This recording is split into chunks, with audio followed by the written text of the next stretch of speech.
अस्सलामुअलैकुम वरहमतुल्लाहि वबरकातुहू। मैं हूँ आपकी मेज़बान तबीबा निदा साबिर फ्रॉम लाहौर। उम्मीद करती हूँ कि आप सब लोग खैरियत के साथ होंगे। इससे पहले कि हम लोग अपने टॉपिक की जानिब आगे बढ़े, मेरे चैनल को सब्सक्राइब कर लीजिए। चैनल का नेम है सिंपल ऑर्गेनोपैथी और बेल आइकन को प्रेस करना बिल्कुल भी मत भूलिएगा ताकि आप लोगों को मेरी नई से नई आने वाली वीडियोज़ जो हैं वो मिलती रहें। आज का जो सा हमारा टॉपिक है वो मोस्ट डिमांडिंग टॉपिक है, जिसके ऊपर बहुत से लोगों ने वीडियो बनाने की जो है वो डिमांड की। तो आज हम इसी टॉपिक के ऊपर जो है वो बात करेंगे। जी हाँ जी, तो हमारा जो आज का टॉपिक है वो है पायोरिया, यानी जिसको हम लोग मासखोरा भी कहते हैं और अपनी तिब्बी ज़ुबान के अंदर इसको क्रूहे लिस्सा के नाम से जो है वो हम लोग जानते हैं। इसके अंदर बेसिकली होता क्या है, अल्लाह रब्बुल इज़्ज़त ने जो है वो हमारे दांतों को एक मकसद के लिए पैदा किया, यानी जिस तरह से हमारे जिस्म का हर ऑर्गन जो है वो इसका एक ख़ास मकसद है। और वो एक मुहावरा मशहूर है कि आँख गई तो जहान गया, दांत गए तो सवाद गया। ठीक है, तो क्या चीज़ होती है कि दांत जो हैं ये हमारी सेहत का एक यानी एक बेहतरीन ज़ामिन है।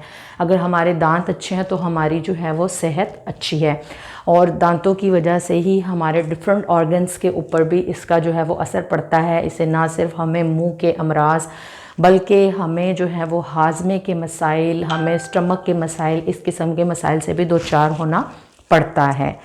क्रूहे लिस्सा या मांसखुरा के अंदर होता क्या है कि सबसे पहले तो सफाई और सुथराई का ख्याल ना रखने की वजह से जब हम दांतों को प्रॉपर तरीके से क्लीन नहीं करते हैं तो क्या होता है कि जो हमारे गम्स हैं, हमारे जो उनसे मसूड़े होते हैं, उनके अंदर स्वेलिंग हो जाती है, वो सोजिशनाक हो जाते हैं, वो मुतवर्रिम हो जाते हैं, वो सूज जाते हैं, और उसमें कभी कभी स्टार्ट में जो है वो ब्लीडिंग होना स्टार्ट हो जाती है, वो सूजे हुए होते हैं, और फिर बाद में आकर ब्लीडिंग के साथ साथ उसमें से पस और पीप जो है वो भी निकलना शुरू हो जाती है।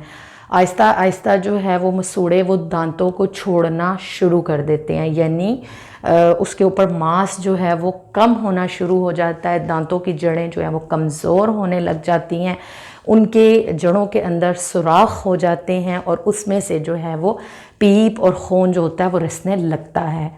अब होता क्या है कि ऐसा इंसान की जो सांस होती है वो भी यानी वो स्मेली सी उसकी सांस होती है, सांस में से एक बदबू का एहसास होता है, तो उसको लोगों के पास बैठना भी मुश्किल महसूस होता है। अब जिस वक़्त मुंह के अंदर जो है वो लुआब आता है, थूक आता है, तो क्या होता है उसके अंदर भी उस खून के ज़रात जो हैं वो शामिल होते जाते हैं, और जिस वक़्त यही ज़रात जो हैं वो हमारे गले में, हलक में, खुराक की नाली, सीना, इसमें उतरते हैं तो यहाँ पर भी एक तूफ़ान बर्पा कर देते हैं।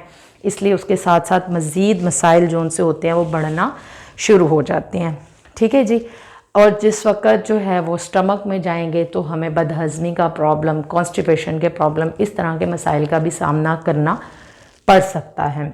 इसकी बेसिकली रीज़न क्या बनती है, तो सबसे पहली चीज़ तो ये है कि हम अपने दांतों की प्रॉपर सफाई का ख्याल जो है वो नहीं करते हैं। हम लोगों की आदत है कि हम लोग आदतन दांतों को साफ़ करते हैं।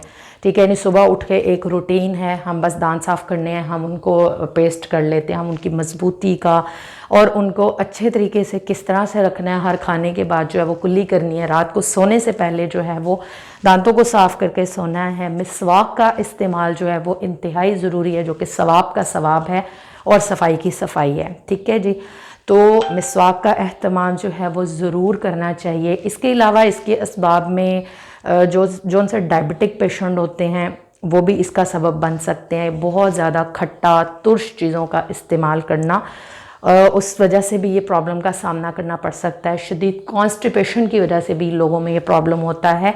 तो इसलिए अपनी दांतों की सफाई का प्रॉपर ख्याल रखें, सुबह में भी अपने दांतों को साफ़ करें, खाने के बाद कुल्ली की आदत बनाएं, रात को सोने से पहले भी दांतों को जो है वो अच्छे तरीके से साफ़ करके या मिसवाक करके जो है वो सोया करें।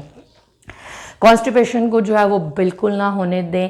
बहुत ज़्यादा ठंडा और बहुत ज़्यादा खट्टा, इस तरह की चीज़ों से ऐसे लोगों को अवॉइड करना चाहिए।